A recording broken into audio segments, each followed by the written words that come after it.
Good evening students. ఎలా ఉన్నారు అందరూ కరోనా హాలిడేస్లో? సో ఈ కరోనా హాలిడేస్కి మనం హాలిడేస్ ఇచ్చేసి ఈ రోజు నుంచి మనం టాపిక్స్లోకి ఎంటర్ అవుదాం. సో ఈరోజు మన కెమిస్ట్రీ వీడియోని అప్లోడ్ చేయడం జరిగింది. రేపు మ్యాథ్స్, ఎల్లుండి ఫిజిక్స్ వీడియోస్ అప్లోడ్ చేయడం జరుగుతుంది. సో ఈరోజు మనం చెప్పుకునే టాపిక్ జనరల్ ఆర్గానిక్ కెమిస్ట్రీ. ఈ టాపిక్ మీకు చాలా చాలా ఇంపార్టెంట్ ఎంసెట్కి, నీట్కి, మెయిన్స్కి. ఇది చాలా బేసిక్ టాపిక్ అమ్మా. ఈ టాపిక్ ప్రతి పాయింట్ మీకు క్లియర్గా, క్రిస్టల్ క్లియర్గా అర్థమైతేనే maximum very very difficult organic chemistry ప్రాబ్లమ్స్ని కూడా ఈజీగా సాల్వ్ చేయగలుగుతారు. థింగ్ ఈస్, ఈ బేసిక్ పాయింట్స్ అనేవి మనకి చాలా చాలా ఇంపార్టెంట్. ఓకే, సో ఏబిసిడీలు ఇంగ్లీష్లో ఎంత అవసరమో జనరల్ ఆర్గానిక్ కెమిస్ట్రీలో ఉన్న బేసిక్ పాయింట్స్ అనేవి మనకి అంత అవసరం. So before going to the టాపిక్లోకి ఎంటర్ అయ్యే ముందు మనం ఒక కోట్ చెప్పుకుందాం, మోటివేషనల్ కోట్. ఎందుకు మనకు మోటివేషనల్ కోట్? ఇన్నాళ్ళు ఇంట్లో కూర్చొని బద్ధకంగా ఉన్నాం కదా, so we need some motivation. So ఈరోజు నేను ఇచ్చే మోటివేషన్ ఏంటంటే, success is not an accident. Success is not an accident అంటే ఏంటి? ఒక యాక్సిడెంట్ ద్వారా సడన్గా సక్సెస్ రాదు. సక్సెస్ అంటే ఏంటి? ఇప్పుడు మనకున్న గోల్ ఏంటి? సక్సెస్ అంటే మనకి మెయిన్స్లో, ఐఐటీలో, ఖరగ్పూర్ లాంటి బ్రహ్మాండమైన ఇన్స్టిట్యూషన్లో సీట్ రావాలి. నీట్, ఎయిమ్స్ లాంటి మంచి మంచి కాలేజెస్లో మనకి ప్రవేశం రావాలి. అలా రావాలి అంటే దట్ ఈజ్ సక్సెస్ యాక్చువల్లీ. అలా సక్సెస్ రావాలి అంటే we have to hard work, కష్టపడాలి. ప్రతి పాయింట్ ఫోకస్గా చదువుకోవాలి. అలా వచ్చినప్పుడే మనకు సక్సెస్ అనేది రావడం జరుగుతుంది. So let us move in to the topic. So what is organic chemistry? Organic chemistry అంటే ఏంటి? Organic chemistry is a branch of chemistry which deals with carbon compounds and it's reactions. Carbon compounds, వాటి రియాక్షన్స్తో deal అయ్యే కెమిస్ట్రీని organic chemistry అంటారు. So before 1828 కంటే ముందర organic chemistry లేకపోతే organic compounds కేవలం living compounds ద్వారా మాత్రమే వస్తుందనేది ఒక ఫాల్స్ స్టేట్మెంట్ ఉండింది. 1828 తర్వాత ఏమైంది? 1828 తర్వాత ఓలర్, సైంటిస్ట్ ఓలర్, ఇతను ఏం చేశాడు? He found out urea which is an organic compound. Urea is a organic compound. ఈ urea organic compound ammonium cyanate అనే ఇనార్గానిక్ కాంపౌండ్ ద్వారా కనుక్కోవడం జరిగింది. సో 1828 తర్వాత మనందరికీ ఏమర్థమైంది? Organic compounds can be derived from inorganic compounds. I repeat once again, ammonium cyanide is a inorganic compound. So urea is the first organic compound. Urea is the first organic compound which is derived from ammonium cyanide, which is an inorganic compound. ఎవరు కనుక్కున్నారమ్మా? ఓలర్ at the 1828. of course ఈ రెండు మిమ్మల్ని అడగరు, కానీ మీరు గుర్తుపెట్టుకోవాల్సింది ఏంటి? the first organic compound which is derived from inorganic compound is urea. So దీని మీద మనం ఒక క్వశ్చన్ అడుగుతాను. ఎంతమంది కరెక్ట్ ఆన్సర్ చెప్తారో let us see. So which of the following are obtained from inorganic elements? కాదు, which of the following is first obtained from inorganic elements? So నేను మీకు ఆప్షన్స్ ఇస్తాను. Urea, B methane, C formic acid and D acetic acid. So I repeat question, which of the following is first obtained from inorganic elements?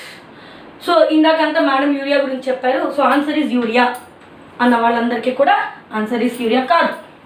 ఎందుకు కాదు? నేను ఇందాక ఏం చెప్పాను? The first organic compound derived from inorganic compound. కానీ ఇక్కడ నేను ఏమడుగుతున్నాను? Inorganic elements. So what is answer here? Methane.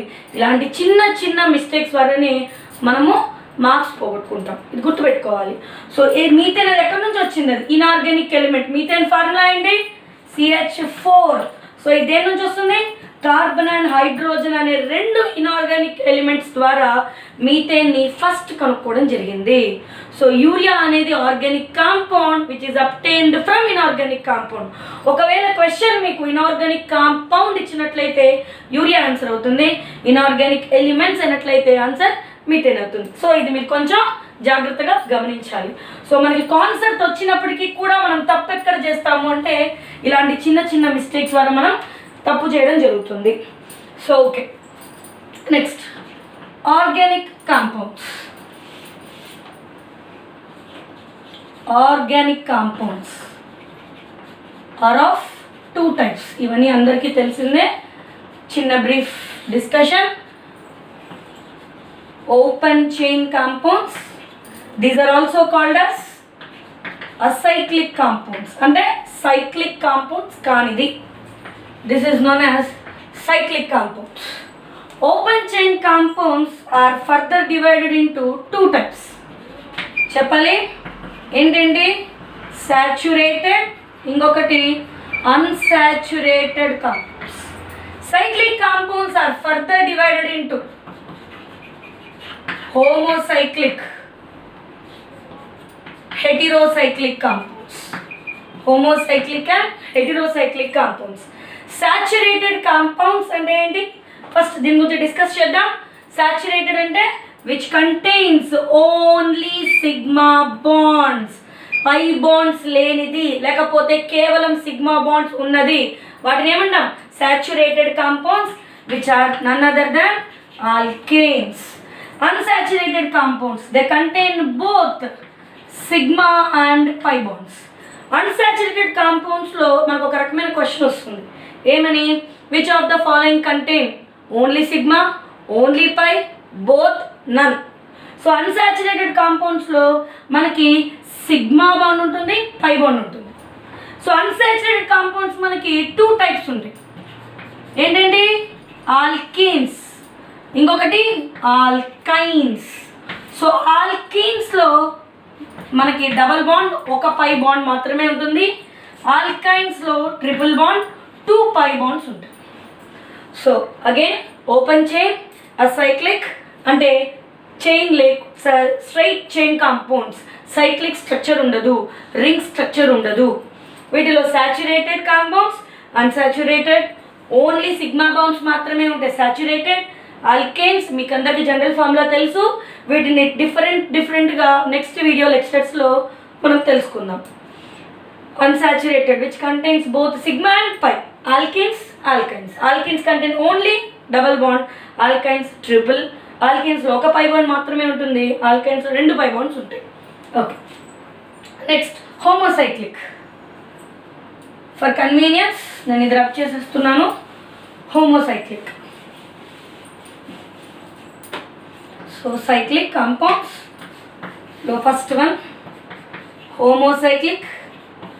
మీరు నోట్ చేసుకోండి, మీ రెగ్యులర్ క్లాస్లో ఉన్న వాటికంటే కూడా మనం కొన్ని different points, different problem discuss చేస్తాం. Take a book, take a pen and note it down. Homocyclic are again divided into 2 types. Aromatic, ఈ నాన్ ఏరోమాటిక్. ఇక్కడ చాలా మంది కన్ఫ్యూజ్ అయ్యేది ఏమంటే నాన్ అరోమాటిక్ని also called as aliphatic, which are also called as alicyclic. Acyclic కాదు, please note it down. ఇది alicyclic. Aromatic, non aromatic or aliphatic or alicyclic. So heterocyclic మళ్ళీ 2 types ఉంటాయి, ఏరోమాటిక్ అండ్ ఆబ్వియస్లీ ఇంకోటి ఏంటమ్మా non aromatic. Okay, so aromatic is further divided into 2 types.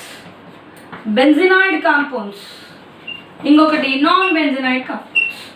So దీని గురించి మనం ఏరోమాటిసిటీ అనే సపరేట్ టాపిక్ ఉంటుంది, ఆ టాపిక్లో డిస్కస్ చేద్దాం. సో ఏం చెప్తున్నాం మళ్ళీ ఒకసారి once again. Cyclic, homocyclic, heterocyclic. Homocyclic మళ్ళీ ఎన్ని types? 2 types. Aromatic, non aromatic. Aromaticity గురించి, బెంజిన్ గురించి, నాన్ బెంజినేట్ కాంపౌండ్స్ గురించి మళ్ళీ మనం సపరేట్ ఏరోమాటిసిటీ అనే లెక్చర్ ఉండదు, దాంట్లో చెప్పుకుందాం. ఇవి general basic concepts. Next let us move to hybrid tetravalency of carbon. Let us discuss about tetravalency of carbon. So what is tetravalency? Basic question. What is the atomic number of carbon? 6. 1s2, 2s2, 2b2. Orbital structure ground state lo raskundam. 2 electrons, s lo 2 electrons, p లో 2 electrons. So what is the valency of carbon in ground state అంటారు. valency of carbon అనగానే టప్ మనం 4 పెట్టేస్తాం, తప్పు కదా. So ఏమడుతున్నాం ఇక్కడ, ground స్టేట్లో valency of carbon ఏంటి అంటారు. సో valency ఎలా చెప్పాలి, రెండు ఎన్ని అన్పేడ్ ఎలక్ట్రాన్స్ ఉంటాయో that will be equal to valency. So ఇక్కడ ఎన్ని అన్పేడ్ ఎలక్ట్రాన్స్ ఉన్నాయి, అన్పేడ్ అంటే పేరింగ్ లేనివి, సింగిల్గా ఉన్నవి అని ఎన్ని ఉన్నాయి, 2. సో గ్రౌండ్ స్టేట్లో ఎంత, ఇది డైవాలెంట్.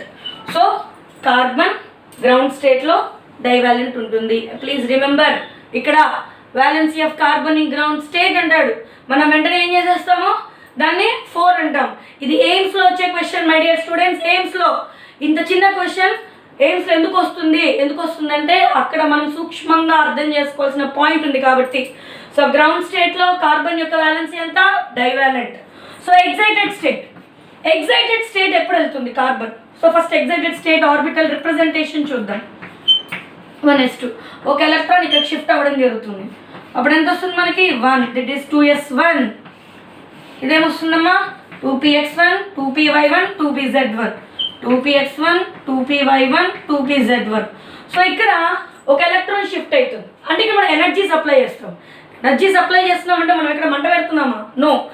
ఎప్పుడైతే ఒక అనదర్ ఆటమ్ కార్బన్ని అప్రోచ్ అవుతుందో ఎలక్ట్రాన్స్కి ప్రోటాన్స్కి మధ్య ఉన్న రిపల్షన్స్ అండ్ అట్రాక్షన్స్ వల్ల ఎనర్జీ ఎగ్జిబిట్ అయ్యి ఎస్లో ఉన్న ఎలక్ట్రాన్ పీలోకి జంప్ అవ్వడం జరుగుతుంది. సో ఎగ్జైటెడ్ స్టేట్లో ఎన్ని అన్పేడ్ ఎలక్ట్రాన్స్ ఉన్నాయి మై డియర్ స్టూడెంట్స్, 1, 2, 3, 4. సో ఇదేమవుతుంది, tetravalent. Hence the carbon is said to be tetravalent carbon. So ఇప్పుడు హైబ్రిడైజేషన్ డిస్కస్ చేద్దాం. ఆల్రెడీ మనం కెమికల్ బాండింగ్లో sp3, sp2, sp హైబ్రిడైజేషన్స్ గురించి డిస్కస్ చేసాం. ఇక్కడ మినిమం పాయింట్స్ డిస్కస్ చేయడం జరుగుతుంది. సో ఎన్ని ఎలక్ట్రాన్స్ ఉన్నాయి అన్పేడ్, మళ్ళీ చెప్పండి, 1, 2, 3, 4. అంటే ఒక s electron, 3 p electrons. I repeat once again, ఒక s ఎలక్ట్రాన్, 3 p ఎలక్ట్రాన్స్ ఉన్నాయి. సో ఒక నిమిషం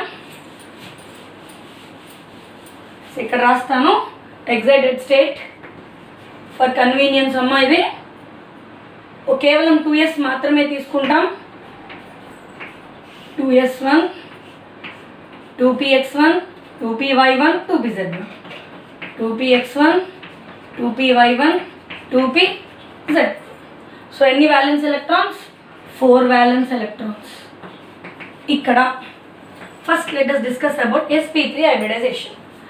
మొత్తం 4 అన్పేర్డ్ ఎలక్ట్రాన్స్ హైబ్రిడైజేషన్లో ఇన్వాల్వ్ అయినట్లయితే దాన్ని sp3 హైబ్రిడైజేషన్ అంటాం.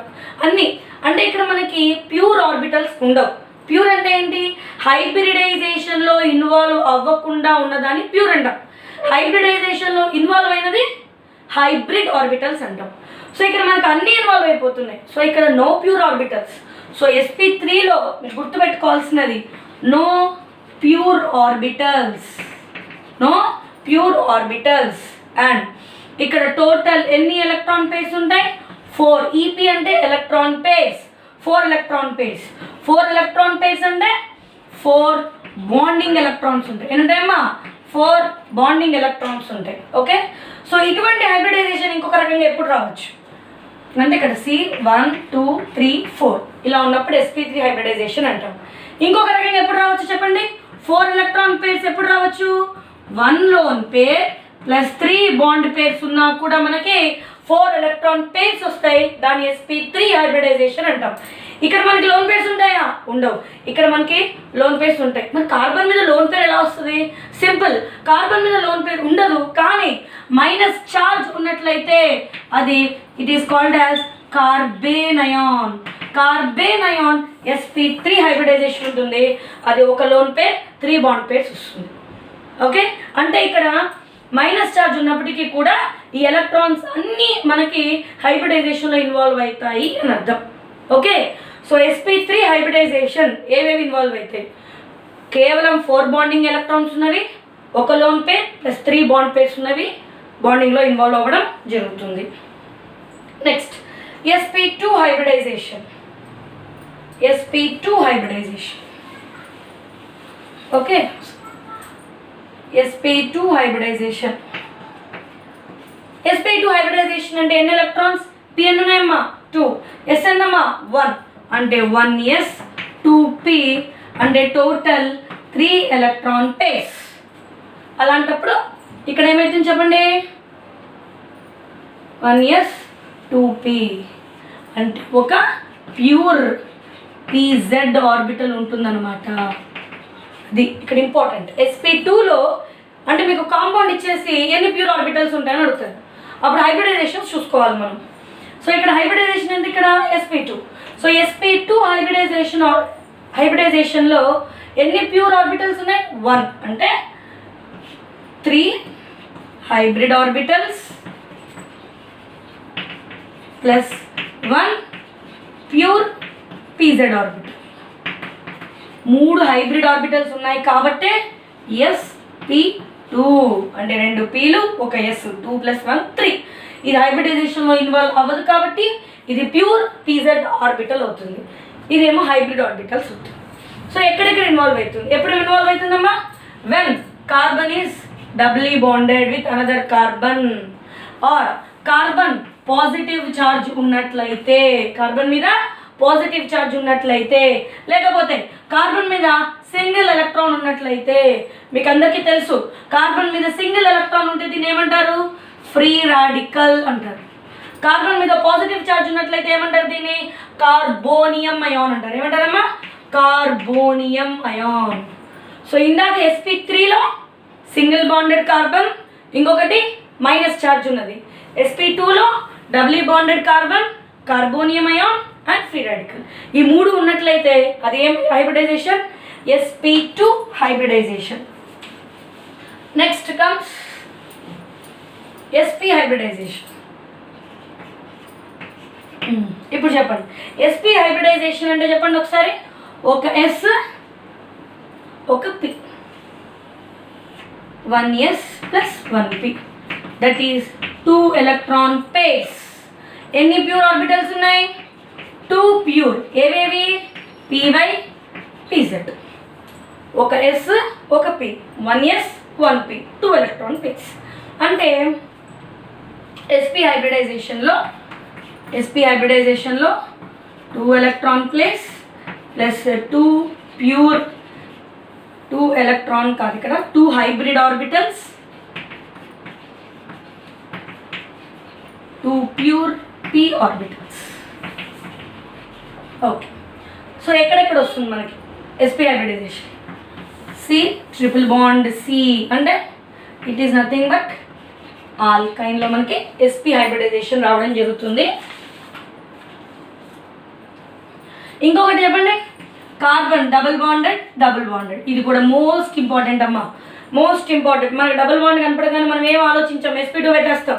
కానీ ఒక కార్బన్కి 2 వైపులా డబుల్ బాండ్స్ ఉన్నట్లయితే it comes under sp hybridization. So ఇప్పుడు మనం డిస్కస్ చేసుకున్నాం ఏవేవి sp3, ఏవేవి sp2, ఏవేవి sp హైబ్రిడైజేషన్ వస్తుందో డిస్కస్ చేసుకున్నాం. సో ఇది హైబ్రిడైజేషన్. కెమికల్ బాండింగ్లో లాగా డీప్గా మనం హైబ్రిడైజేషన్ ఇక్కడ డిస్కస్ చేయము. కార్బన్ గురించి మాత్రమే మనం హైబ్రిడైజేషన్ డిస్కస్ చేయడం జరుగుతుంది. ఓకే, ఏమైనా డౌట్స్ ఉన్నట్లయితే నా నంబర్ మీ దగ్గర ఉంటుంది కదా, కాల్ చేసి అడగచ్చు.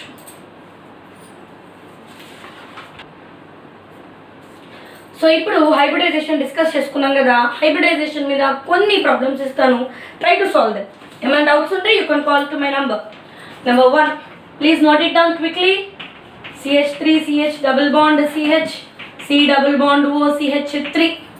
Number 2, CH2 double bond C double bond CH2. Number 3, CH3 CH double bond CH CH2 C triple bond N.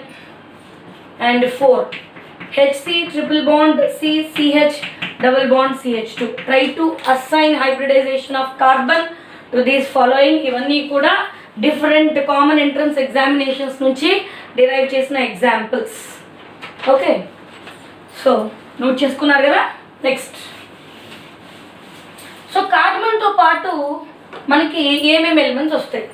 First carbon, nitrogen, oxygen, sulphur, తర్వాత phosphorus, and next another one halogens.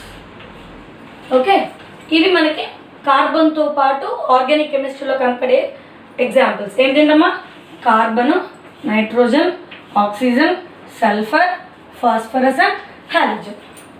So వీటన్నిటికీ కూడా it depends upon another important topic, that is nothing but electronegativity. So ఏంటి electronegativity? ఇదేం periodic classification lecture కాదు, chemical bonding lecture అసలే కాదు. So electronegativity అంటే ఏంటి చెప్పండి? జస్ట్ మోర్ అట్రాక్షన్ పవర్ ఎటువైపు ఉంటుందో ఎలక్ట్రాన్స్ అనేవి అటువైపు మూవ్ అవుతాయి. Simple. For example, carbon nitrogen bond తీసుకుంటే nitrogen is more electronegative than carbon. ఎలా చెప్పాను nitrogen is more electronegative than carbon అని? పీరియాడిక్ టేబుల్ రావాలి వెంటనే మైండ్లోకి. సో పీరియాడిక్ టేబుల్ ప్రకారం, according to periodic table, electronegativity in period ఏమవుతుంది? పీరియడ్లో అండ్ గ్రూప్లో ఏమవుతుంది? పీరియడ్లో ఎలక్ట్రోనెగటివిటీ ఇంక్రీజెస్, గ్రూప్లో ఎలక్ట్రోనెగటివిటీ డిక్రీజెస్. సో కార్బన్తో పోలిస్తే నైట్రోజన్ పీరియడ్ అటువైపు ఉంటుంది కాబట్టి నైట్రోజన్కి ఎలక్ట్రోనెగటివిటీ ఎక్కువ ఉంటుంది. అప్పుడు ఈ ఎలక్ట్రాన్స్ నైట్రోజన్కి అట్రాక్ట్ చేయబడి ఉంటాయి. అప్పుడు కార్బన్ మీద పార్షియల్ పాజిటివ్ ఛార్జ్ రావడం, నైట్రోజన్ మీద పార్షియల్ నెగిటివ్ ఛార్జ్ రావడం జరుగుతుంది. ఇది బాగానే ఉంది. ఇక్కడ మనం డైపోల్ మూమెంట్కి ఇండికేషన్ ఇవ్వాలి. డైపోల్ మూమెంట్ ఇండికేషన్ ఎలా ఇస్తాము? దేనికైతే ఎలక్ట్రోనెగటివిటీ ఎక్కువ ఉంటుందో అటువైపు యారో మార్క్ వేయడమే. కార్బన్, నైట్రోజన్, పీరియాడిక్ టేబుల్ గుర్తు తెచ్చుకోవడం. నైట్రోజన్ ఎటువైపు ఉంది? కార్బన్ కంటే పీరియాడిక్ అటువైపు ఉంటుంది. సో ఎలక్ట్రోనెగటివిటీ ఎక్కువ ఉంటుంది. సో యారో మార్క్ పెట్టుకోవడం. This is the indication. Simple indication. ఇది మనకి దీంట్లో అడ్వాన్స్డ్ ప్రాబ్లమ్స్ రావు, ఎందుకంటే this is organic chemistry, not chemical bonding. So nitrogen more electronegative కాబట్టి ఇటువైపు ఎలక్ట్రాన్ షిఫ్ట్ అయిపోయి యారో మార్క్ ఇలా. ఓకే, సో డైపోల్ మూమెంట్లో మీకు నేను కొన్ని క్వశ్చన్స్ ఇస్తాను, so that you please solve those questions. ఏముంది ఆర్గానిక్ కెమిస్ట్రీ? ఈజీ ఉంది టాపిక్ అనుకుంటున్నారా? So wait for another question. A, carbon chlorine. B, carbon oxygen. Carbon nitrogen. Carbon sulphur. Carbon boron. Nitrogen and chlorine. ఇది and this, ఈ రెండు important. We will discuss now. Next G, nitrogen and oxygen. H, nitrogen and sulphur. I, nitrogen and boron. Boron and chlorine. ఇప్పుడు ఈ రెండు ఎందుకు important? First దీన్ని చూద్దాం. ఇది వెరీ ఇంపార్టెంట్ ఇక్కడ. సో మనందరికి తెలిసిందే, నైట్రోజన్కి క్లోరిన్కి ఎలక్ట్రోనెగటివ్ వాల్యూ ఒకటే. ఏంటది? 2.5 ఉంటుంది వాల్యూ నైట్రోజన్కి క్లోరిన్. మరి రెండిట్లో దేనికి పాజిటివ్ వస్తుంది, దేనికి నెగిటివ్ వస్తుంది? నైట్రోజన్ అండ్ క్లోరిన్ రెండు ఎలక్ట్రోనెగటివిటీస్ ఈక్వల్ వాల్యూ. అలాంటప్పుడు దేనికి పాజిటివ్ వాల్యూ వస్తుంది, దేనికి నెగిటివ్ వాల్యూ వస్తుంది, ఇది మీరు చూసుకోవాలి. నెక్స్ట్ కార్బన్ అండ్ బోరాన్ కూడా. ఈ రెండు గమనించండి. ఏమైనా డౌట్స్ ఉంటే you can ping me my number. Next topic, దీనికి ప్రోడక్ట్ రాయడం. Right product for this topic. CH3 CH double bond CH2 tetrahydrofuran H2O2 and this is the product. ఇక్కడ మనకు అడిగే క్వశ్చన్ ఏంటి? సో మీ అందరికీ తెలిసింది ఏది మనం డిస్కస్ చేసుకున్నాము క్లాస్లో. అఫ్కోర్స్ ఈ కరోనా హాలిడేస్ పుణ్యం అని ఇదేంటో కూడా మీకు అర్థం కాదు. ఇది మార్కోనికోఫ్ అడిషన్. గుర్తొచ్చిందా? మార్కోనికోఫ్ అడిషన్. ఇక్కడ మనకు అడిగే క్వశ్చన్ ఏంటంటే, దిస్ ఇస్ ప్రోడక్ట్. ప్రోడక్ట్ ఇచ్చేస్తాడు, దిగులు లేదు మనకి. అడిగేది ఏంటంటే ప్రోడక్ట్ యాంటీ మార్కోనికాఫ్ ప్రకారం వచ్చిందా, మెకానిజము యాంటీ మార్కోనికాఫ్ అడుగుతాడు. ప్రోడక్ట్ యాంటీ మార్కోనికాఫ్ ప్రోడక్టా, రియాక్షన్ మెకానిజం యాంటీ మార్కోనికాఫ్ అని అడుగుతాడు. ఇంకా అర్థమవుతుందని చెప్పేది. ప్రోడక్ట్ మార్కోని మెథడ్ ఏ రకంగా జరిగింది, ప్రోడక్ట్ ఎలా వచ్చింది, వచ్చిన ప్రోడక్ట్ ఏ రూల్తో వచ్చిందని అడుగుతారు. ఓకే, సో ఇక్కడ మనం గమనిస్తే ఇది హైడ్రైడ్స్, బోరాన్ హైడ్రైడ్స్. హైడ్రైడ్స్ అంటే H-, హైడ్రైడ్స్ అంటే H-. సో ఈ రియాక్షన్ మెకానిజం వచ్చేసి Markovnikov rule. Check your concepts, notes check చేసుకోండి, మీకు అది దొరుకుతుంది. అండ్ ప్రోడక్ట్ వచ్చేసి యాంటీ మార్కోనికాఫ్. ఇక్కడ నేను ఏం చెప్పదలుచుకున్నానంటే, మీకు మార్కోనికాఫ్ రూల్ తెలుసు, యాంటీ మార్కోనికాఫ్ రూల్ తెలుసు. హైడ్రోజన్ పెరాక్సైడ్ వచ్చింది కాబట్టి మార్కోనికాఫ్ మారిపోయి యాంటీ మార్కోనికాఫ్ వస్తుందని తెలుసు.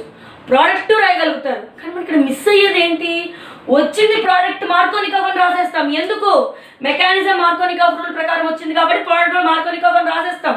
కానీ ప్రోడక్ట్ ఇక్కడ మార్కోనికాఫ్ ప్రకారం రాదు. ప్రోడక్ట్ ఏంటి, ఇక్కడ యాంటీ మార్కోనికాఫ్ ప్రకారం వస్తుంది. ఓకే, సో ఇది మనం డీటెయిల్గా విల్ డిస్కస్ ఇన్ ఆల్కీన్స్. నేను నోట్స్లో కూడా చెప్పాను, ఒకసారి మళ్ళీ చూడండి. ఈ ఎగ్జాంపుల్ ఇవ్వడానికి రీజన్ ఏంటంటే ఫోకస్ ఈజ్ మోర్ ఇంపార్టెంట్. ఇవన్నీ టాపిక్స్ వచ్చు, కానీ మనకి ఎక్కడ లింక్ మిస్ అవుతున్నాం, ఒకదానికి లింక్ మిస్ అవుతున్నాం. అలా మిస్ అయినప్పుడే ఇట్లా డిఫరెంట్గా అడిగే క్వశ్చన్స్ని మనం మిస్ చేస్తాం. ఈ ప్రోడక్ట్ యాంటీ మార్కోనిక్ అవునా కాదా అని అడిగేది ఎయిమ్స్ లెవెల్, ప్రోడక్ట్ ఏంటి అని అడిగేది ఎంసెట్ లెవెల్. అంటే మనకి ఎంసెట్ లెవెల్ క్వశ్చన్ సాల్వ్ చేయడం వచ్చు, ఎయిమ్స్ లెవెల్ క్వశ్చన్ సాల్వ్ చేయడం వచ్చు, కానీ ఎక్కడ మిస్ అవుతున్నాం, రెండింటికి లింక్ చేయడంలో మిస్ అవుతున్నాం. So please note it down. Okay, next let us move to the another very important topic. చెప్పండి, ఫార్మల్ చార్జ్. అందరికీ భయం కదా ఫార్మల్ చార్జ్ అంటే, chemical bonding formal charge, FC is called as formal charge. Very important and easy one. So formal చూద్దాం. So formal charge is equal to group number, అంటే central atom యొక్క group number. So అది కూడా రాద్దాం, group number of central atom minus half into bonding electrons minus non bonding electrons అన్న lone pair అన్న. Okay, formal charge is equal to group number of central atom minus half into bonding electrons minus non bonding electrons and lone pair. So ఒక example చెప్తాను ఇక్కడ, and we will stop this lecture for today. Nitrogen hydrogen. Okay, so ఇక్కడ మీరు గమనిస్తే bonds, ఇది bond అంతేనా. So ఇప్పుడు చూడండి, ఇది ఎలా రాసుకోవచ్చు లూయిస్ స్ట్రక్చర్ ప్రకారము.